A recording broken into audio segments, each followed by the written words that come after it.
काँग्रेसची आज नागपूर विधानसभा आढावा बैठक होणार आहे। महाराष्ट्र प्रभारी रमेश चेन्नीथला, प्रदेशाध्यक्ष नाना पटोले आणि स्थानिक काँग्रेस नेते आढावा बैठकीला उपस्थित राहतील।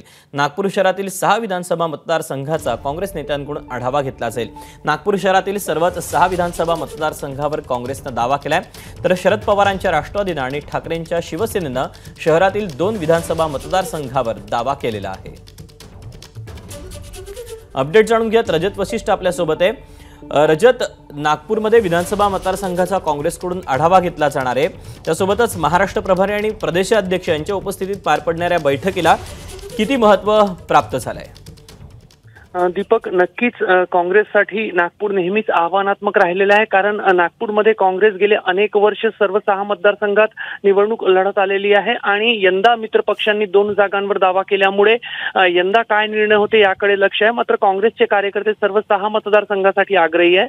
आज संध्याकाळी राजवाडा पॅलेस हॉटेलमध्ये ही बैठक होणार आहे आणि जी माहिती समजते प्रदेशाध्यक्ष नाना पटोले यांच्या अध्यक्षतेमध्ये ही बैठक होणार आहे आणि त्याच्यानंतर पुढील महिन्याच्या 2 किंवा 3 तारखेला पुन्हा एकदा बैठक होईल आणि त्या बैठकीमध्ये प्रदेश प्रभारी रमेश चेन्नीथला आणि इतर प्रदेश पातळीवरचे सर्व पदाधिकारी उपस्थित राहतील आणि त्यावेळेस अंतिम निर्णय होईल। त्यामुळे आजच्या बैठकीमध्ये नागपूरच्या कार्यकर्त्यांसह प्रदेशाध्यक्ष नाना पटोले प्राथमिक चर्चा करतील अशी माहिती आहे।